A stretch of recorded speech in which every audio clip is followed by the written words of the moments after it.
रहीम। मैं हूं doctor Raja Mehdi Hasan, chief consultant cardiologist Islamabad.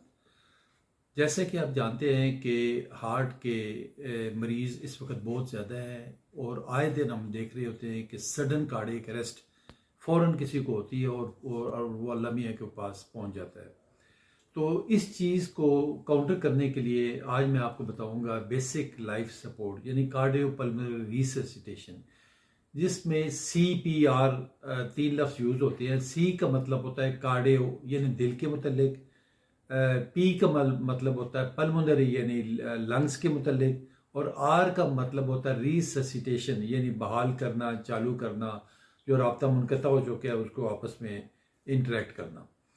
तो ये CPR उस वक्त किया जाता है आमतौर पे कि किसी भी वक्त लोग जो हार्ट अटैक के बाद कार्डियक अरेस्ट पे चले जाते हैं। कार्डियक अरेस्ट का मतलब है कि जब किसी भी शख्स का वो जो लंग्स हैं यानी फेफड़े और हार्ट काम करना छोड़ जाते हैं, तो ज़ाहिर ऑक्सीजन नहीं मिल पाती और वो उसमें एक कॉम्प्लिकेशन ज़ाहिर होती है। तो ये कार्डियक अरेस्ट जो है यानी आमतौर पे कार्डियक हार्ट अटैक के बाद या रोड साइड एक्सीडेंट्स में भी आपको मरीज़ मिल जाते हैं इसी तरह के, या इलेक्ट्रिक करंट लगने की वजह से, या बाज़ औक़ात गले में कुछ चीज़ फंसने की वजह से, या तैराकी के बाद कोई लोग अगर डूब जाते हैं तो उसमें भी आपको ये कार्डियक अरेस्ट में लोग चले जाते हैं यानी उनके हार्ट और लंग्स काम करना छोड़ जाते हैं।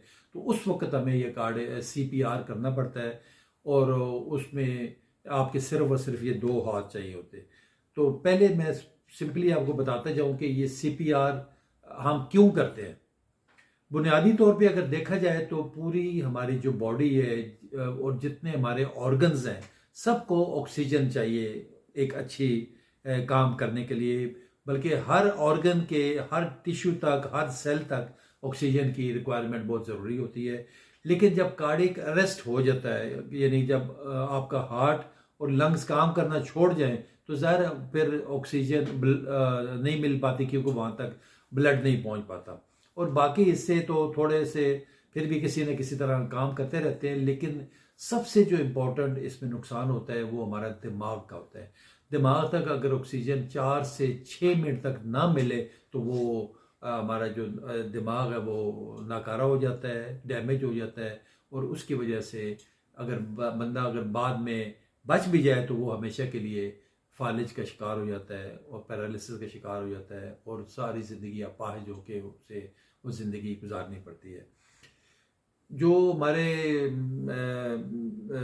ममालिक है जो यूरोप वगैरह में, अमेरिका में और इंग्लैंड वगैरह में, जहाँ पे एमरजेंसी की सहूलियात बेतहाशा है, वहाँ पे भी एमरजेंसी सर्विस कम से कम 10 से 15 मिनट के अंदर पहुँचती है।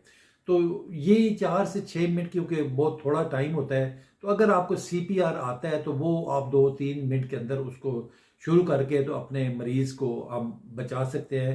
उसमें सिर्फ और सिर्फ आपके ये 2 हाथों का कमाल होता है और 2 हाथों की मदद से आप अपने मरीज़ को बचा सकते हैं। इसमें कोई लंबा चौड़ा कोई कुलियर नहीं है, कोई लंबी चौड़ी साइंस नहीं है इसमें।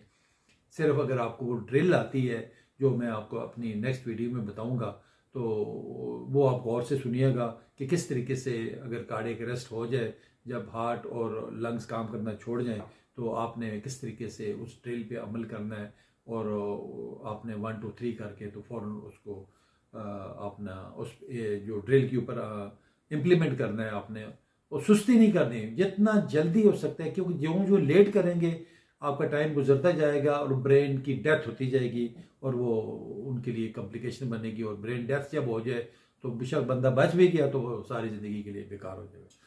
तो इस दुआ के साथ कि अल्लाह ताला आपको अमराज कल्ब से और वैसे भी बचा के रखे।